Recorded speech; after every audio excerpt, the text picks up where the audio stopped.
The scholarly consensus leans toward a complex mix of both, avoiding easy categorization. It's not black and white.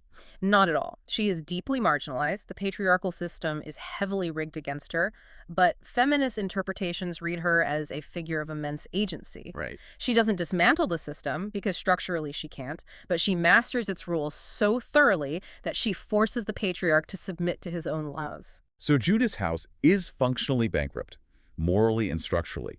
Tamar exposed that the patriarchs can't even govern their own families without resorting to deception and failing their basic duties. They are completely failing. Right, so where does a tribe go when their internal system collapses? They're forced to rely on external systems. Which brings us exactly to where Joseph has been rotting this whole time, down in Egypt. That is the pivotal transition. Genesis 38 exposes the internal rot of the covenant family, proving they cannot survive on their own merit right now. So the narrative has to shift. Yes. Genesis 39 relocates us to a place where survival can actually take shape, even if it's in a foreign empire. As we jump back to Joseph, who is now a slave in Potiphar's house, the text introduces a vital, repeating phrase. YHWH was with Joseph. Which is a huge theological framing for the concept of the diaspora, the idea of a people scattered outside their homeland.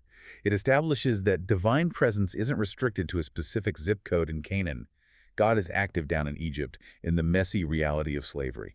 And Joseph desperately needs that presence because his life becomes an intense pattern of reversals. Up and down. Exactly. He goes from being a slave to becoming the most trusted administrator in Potiphar's household. He rises to the very top, only to be falsely accused by Potiphar's wife and thrown into the dungeon. The sources point out the sexual politics of Potiphar's household here, which provide a fascinating foil to Tamar. Right, because Potiphar's wife is exercising power within very tightly constrained gender roles, much like Tamar had to, but the application is totally different.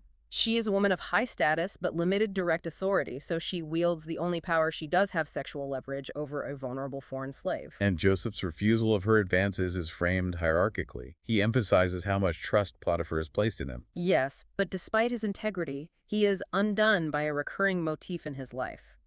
The garment. His coat. It's like a recurring physical prop in a play that the director keeps weaponizing to strip away Joseph's current identity.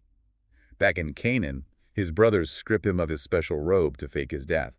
Now in Egypt, he leaves his cloak behind while fleeing Potiphar's wife, and she uses it as physical false evidence to frame him.